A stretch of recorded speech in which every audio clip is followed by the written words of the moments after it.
So hello guys, welcome back to our channel Digi Commerce. और आज के video में हम बात करेंगे क्लास 12th का बिजनेस स्टडीज का chapter number 1 that is nature and significance of management की पार्ट 2 है। और पहले में हमने बेसिक पढ़ा था, इस वीडियो में हम फीचर्स की बात कर रहे हैं। तो पहले फीचर से स्टार्ट करते हैं। Management is a goal oriented process. यहाँ पर आप बात कर रहे हो कि मैनेजमेंट में आप टारगेट सेट करते हो, कुछ गोल्स। जब हमने मैनेजमेंट की डेफिनेशन पढ़ी थी उसमें हमने पढ़ा था कि कुछ एम होता है, कुछ टारगेट्स हैं जो आप सेट करते हो। यही फीचर है कि मैनेजमेंट में हम टारगेट सेट करते हैं। कोई भी हमारी ऑर्गेनाइजेशन जो है एम मान के चलती है, ऑब्जेक्टिव्स लेके चलती है, उन ऑब्जेक्टिव्स को हमें कंप्लीट करना होता है, अचीव करना होता है। ये हमारा मोटिव है, ठीक है। अब वो ऑब्जेक्टिव्स जो है वो ऑर्गेनाइजेशन के इकोनॉमिक ऑब्जेक्टिव भी हो सकते हैं, सोशल भी हो सकते हैं। तो जो हमारी मैनेजमेंट है वो इकोनॉमिक ऑब्जेक्टिव्स भी लेती है, सोशल भी लेती है। मेजर मोटिव जो होता है वो इकोनॉमिक होता है, सोशल साइड बाय साइड करती है ताकि ऑर्गेनाइजेशन जो है वो अपनी गुडविल इनहैंस कर सके, ऑर्गेनाइजेशन जो अपनी रेपुटेशन इंक्रीज कर सके, उसके लिए जो है वो सोशल बेनिफिट और सोशल मोटिव प्रेफर करती है। अब बात करें इकोनॉमिक ऑब्जेक्टिव्स की, तो इकोनॉमिक ऑब्जेक्टिव्स ऐसे ऑब्जेक्टिव है जो हम रेगुलरली परफॉर्म करते हैं, जैसे कि प्रॉफिट मोटिव के लिए। तो जो भी काम हम प्रॉफिट मोटिव के लिए कर रहे हैं वो हमारा इकोनॉमिक ऑब्जेक्टिव। फॉर एग्जाम्पल, अगर आप मान के चल रहे हो आपको स्कूल में 90% स्कोर करने, आपने टारगेट सेट करा, ठीक है। लेकिन अगर हम बिजनेस पॉइंट ऑफ व्यू से बोले कि बिजनेस से माना कि इस साल उनकी 25% ग्रोथ होनी चाहिए, ये उन्होंने टारगेट सेट करा है, ये उनका इकोनॉमिक गोल हो गया, इकोनॉमिक ऑब्जेक्टिव हो गया। तो ये टारगेट सेटिंग करना है पहला feature, goal oriented process. Second feature, pervasive in nature. Management is pervasive in nature. Pervasive का मतलब होता है हर जगह। मैनेजमेंट इज समथिंग जो कि एवरीवेयर है, हर जगह है।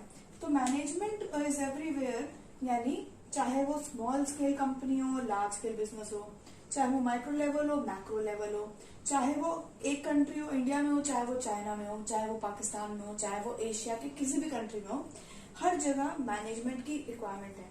लेकिन और मैनेजमेंट यूनिवर्सली एप्लीकेबल है, हर जगह अप्लाई की जाती है, ठीक है।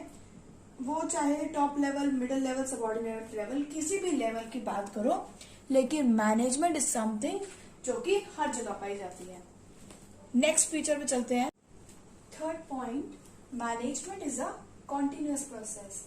कॉन्टिन्यूअस का मतलब है जो कि ऑनगोइंग है, ऑनगोइंग, जो चलता रहेगा, दैट इज नेवर एंडिंग। तो continuous is a never ending process. Management is a continuous process जो कि कभी खत्म ही नहीं होगा, दैट इज नेवर एंडिंग, जिसमें कोई ब्रेक्स नहीं है। इसको समझने के लिए आप ये ले लीजिए, जब आप 10th क्लास में थे, आपका एम था, टारगेट था to pass 10th class, to score good marks. जब आप 11th में आए तब आपके टारगेट्स चेंज हो गए, लेकिन ऐसा नहीं था, आपने अपना टारगेट सेट करना बंद कर दिया। सिमिलरली मैनेजमेंट भी जब एक टारगेट कंप्लीट कर लेती है तब दूसरे टारगेट की तरफ मूव करती है, ठीक है। जितने जितने आप टारगेट्स कंप्लीट करते जाएंगे आप मूव करते हैं टू द नेक्स्ट टारगेट। इसीलिए मैनेजमेंट का जो प्रोसेस है वो चलता रहता है और वो कंटिन्यूअस प्रोसेस है। यहाँ पर विदाउट एनी ब्रेक्स, ये जो भी काम चलेगा बिना किसी ब्रेक के चलेगा। तो पहला point, third point clear, that is management is a continuous process. Fourth point, management is a group activity. जो भी काम होता है मिलजुल कर किया जाता है एज अ टीम वर्क। यहाँ पर जितने भी लोग होते हैं सबको अपना अपना काम असाइन किया जाता है, टास्क दिया जाता है, उसके अकॉर्डिंग उन्हें काम करना है और सब काम मिलजुल कर करते हैं। यहाँ पर आई टर्म को रिप्लेस किया जाता है विद वी। ये दोनों कीवर्ड्स हैं, यूजुअली क्वेश्चन में यानी केस स्टडी जब आती है तब ऐसे दिया होता है और बोला होता है बताओ कौन सा फीचर है। तो आपको बताना होता है कि क्योंकि ये पॉइंट्स हैं तो क्लियरली पता चल रहा है management is a group activity. यहाँ पर जो भी लोग काम करते हैं वो मिलजुल कर काम करते हैं। यहाँ पर जो है टीम वर्क की बात करोगे आप कि सारे मेंबर्स जो है मिलजुल कर काम कर रहे हैं, they are working together to fulfil the common organisational goals. यानी कंपनी के जो गोल्स हैं, जो मैनेजमेंट ने टारगेट सेट करे हैं, उन टारगेट्स की तरफ आप काम कर रहे हो, सभी मिलजुल कर एज अ टीम वर्क अपने टारगेट्स से कंप्लीट कर रहे हैं। वो टारगेट्स कौन से हैं? ऑर्गेनाइजेशनल, हमारी ऑर्गेनाइजेशनल गोल्स जो हमारी मैनेजमेंट ने सेट करे हैं। Third feature, management is an intangible force.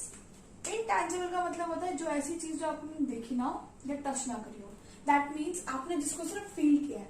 अगर मैं आपको नॉर्मली बोलूं, ऑनेस्टी इज समथिंग जो आप देख नहीं सकते, आप इसे टच नहीं कर सकते, but you can feel when you are happy, एक फीलिंग हो गई। वो सब कुछ आपका आता है इंटेंजिबल में। टेंजिबल में ऑल दोज चीज विच कैन बी टच और सीन, वो सब टेंजिबल में आती है। ठीक है, तो मैनेजमेंट एक इनटेंजिबल फोर्स है जिसको आप नहीं देख सकते, नहीं टच कर सकते, आप सिर्फ फील कर सकते हो। इट इज अनसीन और इनविजिबल। यूजली इनटेंजिबल की जगह अनसीन और इनविजिबल वर्ड्स भी दिए होते हैं। तो you can use that it is intangible और अनसीन और इनविजिबल फोर्स। अब इसमें क्वेश्चन में ऐसा आता है कि जैसे एम्प्लॉयज थे ऑर्गेनाइजेशन के, वो बहुत हैप्पी हैं, सेटिस्फाइड हैं, बिकॉज ऑर्गेनाइजेशन की ग्रोथ हो रही है, उनको बोनस वगैरह मिल रहा है। तो बताओ कौन सा फीचर है ऑफ मैनेजमेंट इज प्रेजेंट? आप बोलोगे इंटेंजिबल, बिकॉज यहाँ पर जो वर्ड हाईलाइट हुए हैं दैट इज समवेयर इमोशंस, जो कि इंटेंजिबल है। ठीक है, टॉकिंग अबाउट फीलिंग्स। तो ये सारे पॉइंट्स की आप बात करोगे तो 3 पॉइंट्स हो गए। कॉन्टिन्यूस प्रोसेस जो कि कभी खत्म नहीं होता, कंटिन्यू रहता है। जब एक टारगेट कंप्लीट हो जाता है हम दूसरे टारगेट में तरफ मूव करते हैं। ग्रुप एक्टिविटी, मिलजुल कर काम करना है as a teamwork. Management is intangible force, जिसे आप देख नहीं सकते, ना टच कर सकते हो, only you can feel it. Moving toward next, तो next point is management is multi dimensional. Multi dimensional यानी अलग अलग फेजेस होना। ठीक है, इसमें आप बताओगे management of work, management of people and management of operation. Work की बात करोगे तो कोई आइडिया होना चाहिए। जब आपको बिजनेस स्टार्ट करना है, बिजनेस के लिए सबसे पहले आपके पास एक आइडिया होना चाहिए, टारगेट सेट होना चाहिए। जब उस टारगेट की तरफ आप अपना काम करोगे, वो हो गया वर्क, यानी एक सेट टारगेट होना चाहिए। दूसरा मैनेजमेंट ऑफ पीपल, वो लोग जो आपने काम डिसाइड किया उस काम में हेल्प करेंगे, उस काम को करने में आपकी हेल्प करेंगे। एम्प्लॉइज या फिर एचआर यानी ह्यूमन रिसोर्स। तो जो लोग आपकी हेल्प करेंगे, पहली बात वो कॉम्पिटेंट होने चाहिए, कैपेबल होने चाहिए वो काम करने के लिए।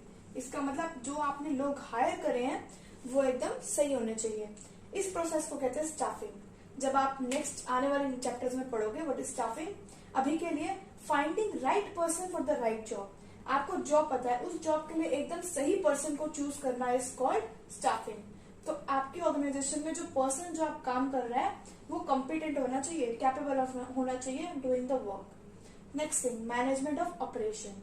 मैनेजमेंट ऑफ ऑपरेशन कहता है कि अब आपका मेन प्रोसेस जो होता है एक रॉ मटेरियल को फिनिश गुड में कन्वर्ट करना।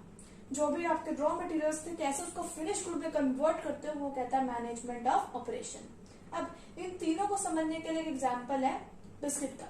हमने एक बिजनेस स्टार्ट करना बिस्किट का वो बिस्किट का जो बिजनेस है वो आपने एक टारगेट सेट करा है, एक आइडिया बनाया है जो कि वर्क होगा। उसको काम करने के लिए आप लोगे कुछ पीपल यानी ह्यूमन या जो भी एम्प्लॉइज, जो भी आपके लेबर है जो काम करेंगे। ठीक है, अब आपका काम क्या है? रॉ मटेरियल को कन्वर्ट करना इनटू फिनिश गुड। उस वीट से आपको बिजनेस में बिस्किट बनाने हैं, वीट से बिस्किट बनाने हैं, वो हो गया आपका मैनेजमेंट ऑफ ऑपरेशन। ये था multidimensional. Next management as a dynamic function. Dynamic का मतलब होता है चेंजिंग, जो कि कंटिन्यूअसली चेंज हो रहा है। अब आपकी इन्वायरमेंट जो है चेंज होती है, वैसे ही आपकी बिजनेस में भी कुछ एक इन्वायरमेंट होता है जो बिजनेस को सराउंड करता है। ठीक है, तो वो जो बिजनेस इन्वायरमेंट होता है, अभी के लिए मैं short form BE, business environment होता है, वो कंटिन्यूअसली चेंज होता रहता है। उन चेंजेस को अगर एक बिजनेस अडेप्ट करता है तो उसकी ग्रोथ और उसकी सर्वाइवल अच्छा खासा सर्वाइव कर सकता है, होती है। ठीक है, इसको समझने के लिए एग्जांपल है मैकडी का। मैकडोनल्ड्स जब इंडिया में आया था तब बर्गर के प्राइसेस बहुत हाई होते थे और बर्गर का टेस्ट लोगों को पसंद नहीं आता था। इंडिया की बात कर रही हूँ। ठीक है, तो मैकडी ने इन्वायरमेंट में स्टडी किया, सब लोगों को स्टडी करा कि यहाँ के लोगों को टेस्ट कैसा पसंद है, यहाँ की सिचुएशन कैसी है। उस अकॉर्डिंगली देखकर मैकडी ने यहाँ पे प्राइस वगैरह सेट करे और टेस्ट के अकॉर्डिंग बर्गर्स बनाने स्टार्ट करे। और अब मैकडी की जो वैल्यू है काफी अच्छी है, बहुत अच्छी पोजीशन में, और मैकडी इंडिया में खूब चलता है। ठीक है, यानी मैकडी ने इन्वायरमेंट को एनालाइज किया, इन्वायरमेंट को स्कैन किया और देखा बिजनेस एनवायरनमेंट में क्या क्या चेंजेस आ रहे हैं, उन चेंजेस के अकॉर्डिंग अपने आप को अडेप्ट किया और इसलिए आज वो सरवाइव कर पा रहा है और अच्छा खासा ग्रोथ कर पा रहा है।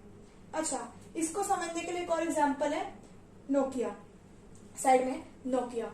अब नोकिया जो था एक अच्छा खासा कंपनी जो चल रही थी, जो कि छोटे से बटन फोन आते थे। लेकिन जब हमारी एनवायरनमेंट में चेंजेस आए, हमारी टेक्नोलॉजी बढ़ी, तब हम टच स्क्रीन फोन यूज करने लगे।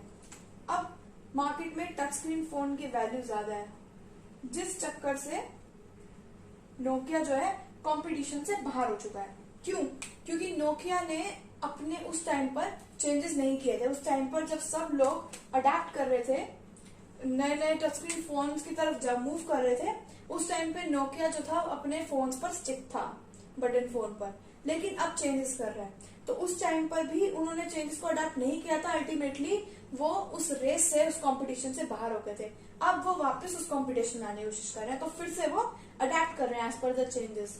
ये होता है management is a dynamic function. तो यहाँ पर हमारे खत्म होते हैं सारे फीचर्स। तो गाइस, अगर आपको वीडियो पसंद आए तो उसे लाइक, शेयर और सब्सक्राइब करना ना भूलें। And thanks for watching.